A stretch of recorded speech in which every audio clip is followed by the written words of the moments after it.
জায়গাটায় বসেছেন, এই জায়গাটি সম্পর্কে সাইয়্যিদুনা আলী কাররামাল্লাহু ওয়াজহাহু তিনি কি বলেছেন আপনারা শুনুন।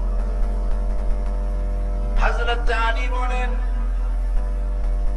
মাজালিসুল ইলম হিয়া রাউদাতুম মিন রিয়াদিল জান্নাহ। হযরত আলী বলেন, যেই জায়গায় কোরআন চর্চা হয়, যেই জায়গায় আল্লাহ রাব্বুল আলামিনের আলোচনা হয়, তার হাবিবের আলোচনা হয়, ওই জায়গাটা কোন সাধারণ জায়গা নয়, বরং ওই জায়গাটা আল্লাহ পাকের জান্নাতের টুকরায় পরিণত হয়ে যায়। আমরা এখন একটা বেহেশতের বাগানে বসে আছি, আলহামদুলিল্লাহ বলে। আবু দাউদ শরীফে এসেছে, যখন মুসলমানেরা এক জায়গায় বসে কোরআন হাদিস আল্লাহ এবং রাসূলের আলোচনার জন্য, তখন তার চতুর্দিকে ফেরেশতারা দাঁড়িয়ে যায়, আকাশ পর্যন্ত ছেয়ে যায়।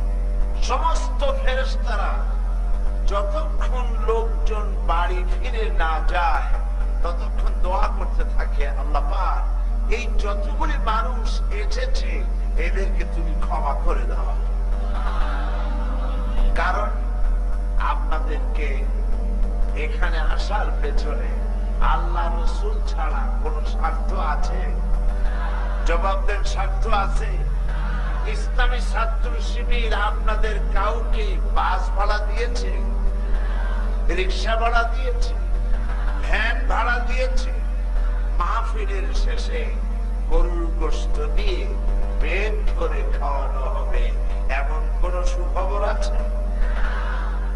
গরুর গোশত তো ভালো, একটা চকলেটও দেওয়া হবে না, ঠিক কিনা? তাহলে আসছেন, নিয়ত একদম সহি, আলহামদুলিল্লাহ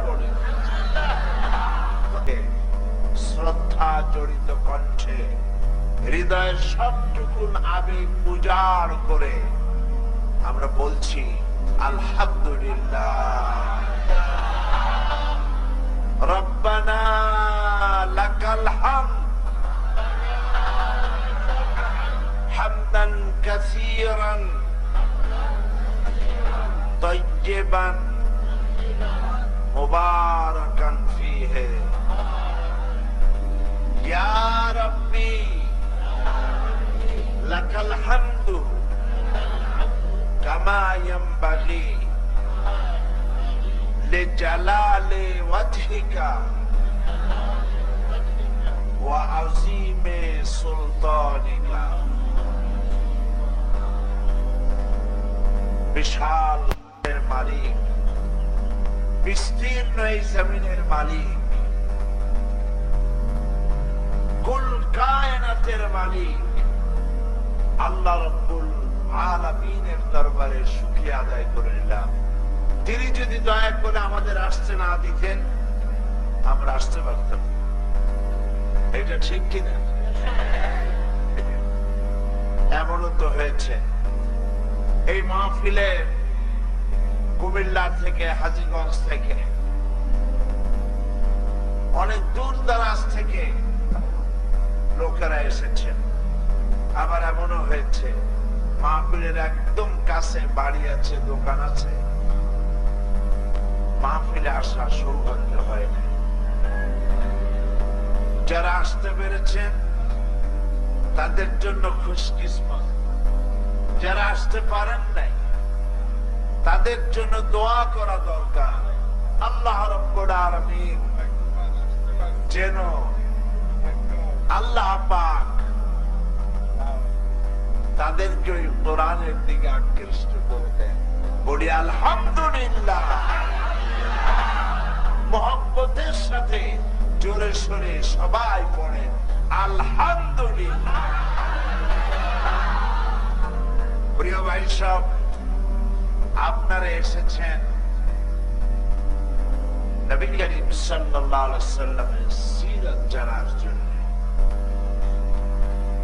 জিকরে ইলাহি যেমন ইবাদত, আল্লাহর জিকির করা যেমন ইবাদত, জিকরে জিক্রে হাবিব ঠিক একই রকম ইবাদত। সুবহানাল্লাহ।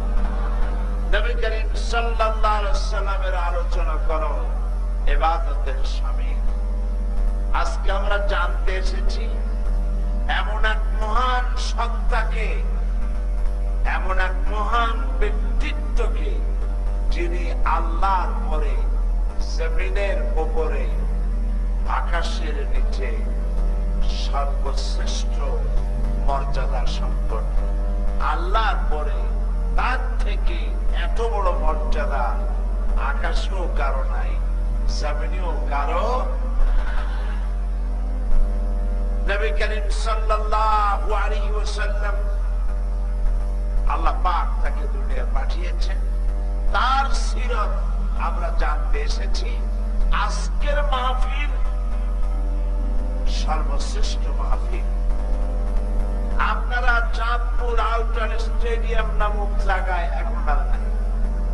আল্লাহকে জানার জন্য, রাসূলকে জানার জন্য নিঃস্বার্থ ভাবে এই যে মানুষের উত্তাপ ঢেউ, মানুষ উপচে পড়েছে, ফেরেশতারা দোয়া করতে থাকে, আয় আল্লাহ পাক তুমি এদেরকে ক্ষমা করে দাও। আল্লাহ পাক যারা উপস্থিত হন তাদের প্রতি আকাশ থেকে রহমতের বৃষ্টি বর্ষণ করতে থাকেন। প্রিয় ভাই সব, আমি নবী করিম সাল্লাল্লাহু আলাইহি ওয়াসাল্লামের জীবনের কিছু কথা বলব। মুহাম্মদ সাল্লাল্লাহু আলাইহি ওয়াসাল্লামের জীবন হলো মহাসমুদ্র। এই মহাসমুদ্রে অবগাহন করা অথবা তার তলদেশ স্পর্শ করা আমার মতো আকিঞ্চন, আমার মতো নগণ্য ব্যক্তির পক্ষে সম্ভব নয়। সারা দুনিয়ার মানুষ কিয়ামত পর্যন্ত নবীর জীবনী প্রশংসা যদি লেখে শেষ করতে পারবে না।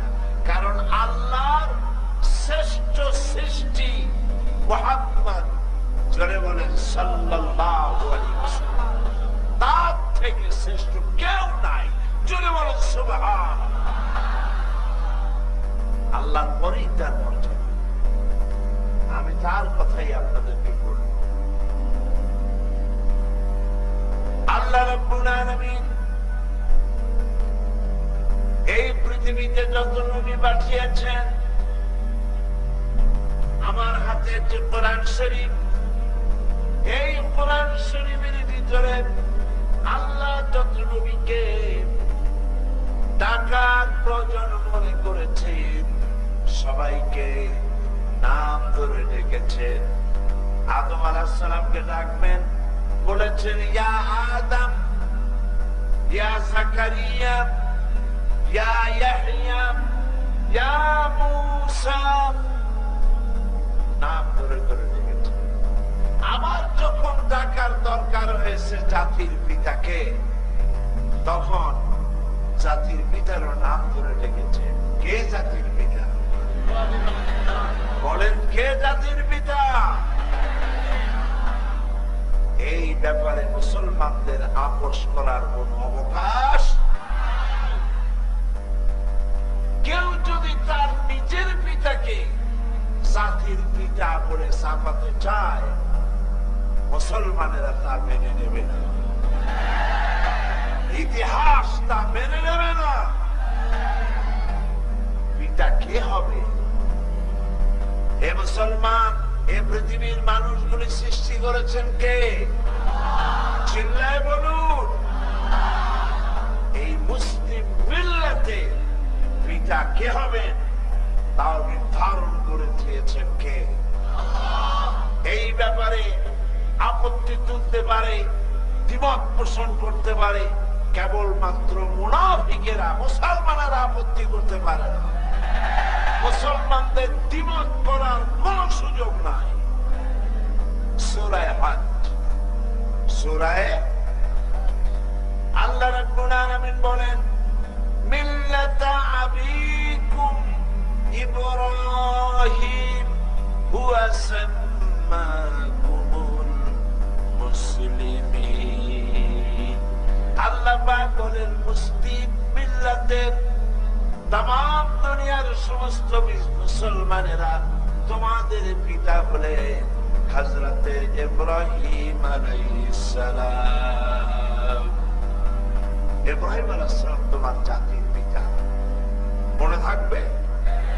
মনে থাকবে? এই ব্যাপারে আপোষ করবেন? জীবন চলে যাবে, এ ব্যাপারে মুসলমানদের কোন আপোষ? এই জাতির পিতারে আল্লাহ যখন ডাকবেন, তিনি তখন কোরআনে কথা বলেন নাই ও মুসলমানদের জাতির পিতা, না। আল্লাহ যখন আমাদের জাতির